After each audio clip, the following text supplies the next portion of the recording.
राधे राधे भक्तों, स्वागत है आप सभी का। तो आज हम तिलकुटा चौथ व्रत की कहानी सुनेंगे। पौराणिक कथा के अनुसार बहुत पुराने समय की बात है। एक शहर में देवरानी जेठानी रहती थी। जेठानी अमीर थी और देवरानी गरीब थी। देवरानी गणेश जी की भक्त थी। देवरानी का पति जंगल से लकड़ी काट कर बेचता था और अक्सर बीमार रहता था। देवरानी जेठानी के घर का सारा काम करती और बदले में जेठानी बचा हुआ खाना, पुराने कपड़े आदि उसको दे देती थी। इसी से देवरानी का परिवार चल रहा था। माघ महीने में देवरानी ने तिल चौथ का व्रत किया।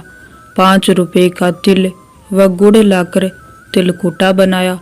पूजा करके तिल चौथ की कथा सुनी और तिलकुटा छींके में रख दिया और सोचा कि चांद उगने पर पहले तिलकुटा और उसके बाद ही कुछ खाएगी। कथा सुनकर वह जेठानी के यहाँ चली गई। खाना बनाकर जेठानी के बच्चों से खाना खाने को कहा तो बच्चे बोले, माँ ने व्रत किया है और माँ भूखी है। जब माँ खाना खाएगी हम भी तभी खाएंगे। जेठ जी को खाना खाने को कहा तो जेठ जी बोले, मैं अकेला नहीं खाऊंगा। जब चांद निकलेगा तब सब खाएंगे, तभी मैं खाऊंगा। जेठानी ने उसे कहा कि आज तो किसी ने भी अभी तक खाना नहीं खाया, तुम्हें कैसे दे दूं? तुम सुबह सवेरे ही बचा हुआ खाना ले जाना। देवरानी के घर पर पति बच्चे सब आस लगाए बैठे थे कि आज तो त्योहार है, इसलिए कुछ पकवान आदि खाने को मिलेगा। परंतु जब बच्चों को पता चला कि आज तो रोटी भी नहीं मिलेगी तो बच्चे रोने लगे। उसके पति को भी बहुत गुस्सा आया। कहने लगा, सारा दिन काम करके भी 2 रोटी नहीं ला सकती तो काम क्यों करती हो? पति ने गुस्से में आकर पत्नी को कपड़े धोने के धोवन से मारा। धोवना हाथ से छूट गया तो पाटे से मारा। वह बेचारी गणेश जी को याद करती हुई रोते रोते पानी पीकर सो गई।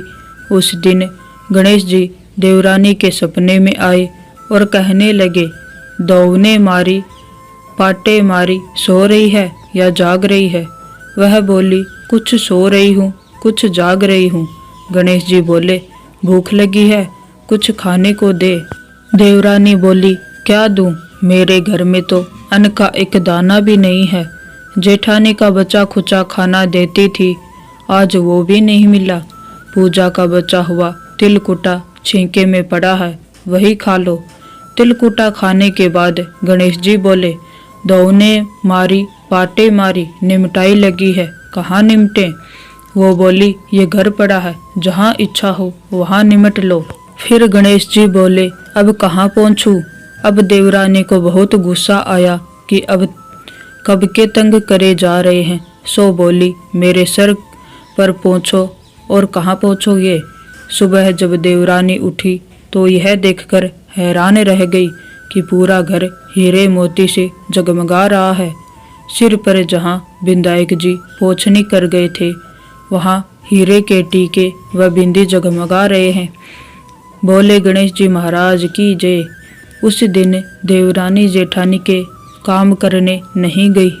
बड़ी देर तक राह देखने के बाद जेठानी ने बच्चों को देवरानी को बुलाने भेजा।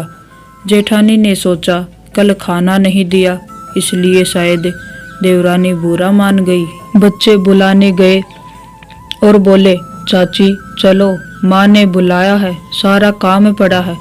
दुनिया में चाहे कोई मौका चूक जाए, पर देवरानी जेठानी आपस में कहने का मौका नहीं छोड़ती। देवरानी ने कहा, बेटा बहुत दिन तेरी माँ के यहाँ काम कर लिया, अब तुम अपनी माँ को ही मेरे यहाँ काम करने भेज दो।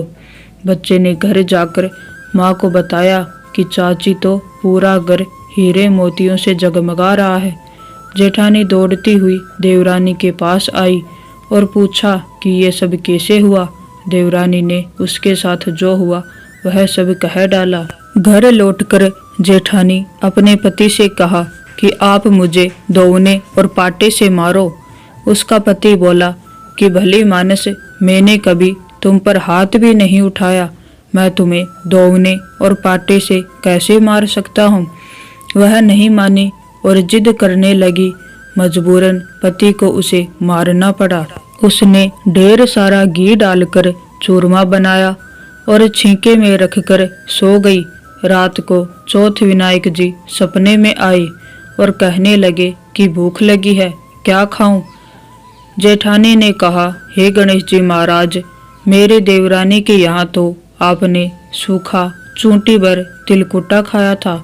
मैंने तो जरते घी का चूरमा बनाकर आपके लिए छींके में रखा है। फल और मेवे भी रखे हैं, जो चाहे खा लीजिए। गणेश जी बोले, अब निमटे कहाँ। जेठानी बोली, उसके यहाँ तो टूटी फूटी झोपड़ी थी, मेरे यहाँ तो कंचन के महल हैं, जहाँ चाहो निपटो। फिर गणेश जी ने पूछा, अब पहुँचूं कहाँ। जेठानी बोली, मेरे ललाट पर बड़ी सी बिंदी लगाकर पहुँच लो। धन की भूखी जेठानी सुबह बहुत जल्दी उठ गई। सोचा घर हीरे जवाहरात से भर चुका होगा, पर देखा तो पूरे घर पर गंदगी फैली हुई थी। तेज बदबू आ रही थी। उसके सिर पर भी बहुत सी गंदगी लगी हुई थी। उसने कहा, हे गणेश जी महाराज, ये आपने क्या किया। मुझसे रूठे और देवरानी पर टूटे। जेठानी ने घर और की सफाई करने की बहुत सी कोशिश की, परंतु गंदगी और ज्यादा फैलती गई। जेठानी के पति को मालूम चला तो वह भी बहुत गुस्सा हुआ और बोला, तेरे पास इतना सब कुछ था, फिर भी तेरा मन नहीं भरा। परेशान होकर चौथ के विनायक जी से मदद की विनती करने लगी। विनायक जी ने कहा, देवरानी से जलन के कारण तूने जो किया था, यह उसी का फल है। अब तू अपने धन में से आधा उसे देगी, तभी यह सब साफ होगा। उसने आधा धन बांट दिया, किंतु मोहरों की एक हांडी चूल्हे के नीचे गाड़ रखी थी। उसने सोचा किसी को पता नहीं चलेगा, और उसने उस धन को नहीं बांटा। उसने कहा, हे चौथ विनायक जी, अब तो अपना यह बिखराव समेटो। वे बोले, पहले चूल्हे के नीचे गाड़ी हुई मोहरों की हांडी सहित ताक में रखी 2 सुई की भी पांति कर।